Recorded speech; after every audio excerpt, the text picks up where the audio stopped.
In a 2026 survey, 57% of the 583 IT leaders named data problems as the biggest barrier to AI progress. Everyone talks about building smarter AI applications. Few invest in the data infrastructure that gets them into production.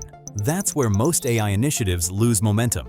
Disconnected systems, unreliable pipelines, and inconsistent data create bottlenecks that slow AI adoption and make scaling far more difficult.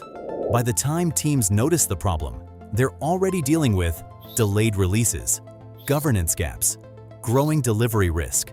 Successful AI starts with trusted data, connected pipelines, production-ready infrastructure. That's what turns AI from an experiment into a business capability. ValueCoders helps organizations build the data foundation for AI initiatives, so teams can move from roadmap to production with confidence.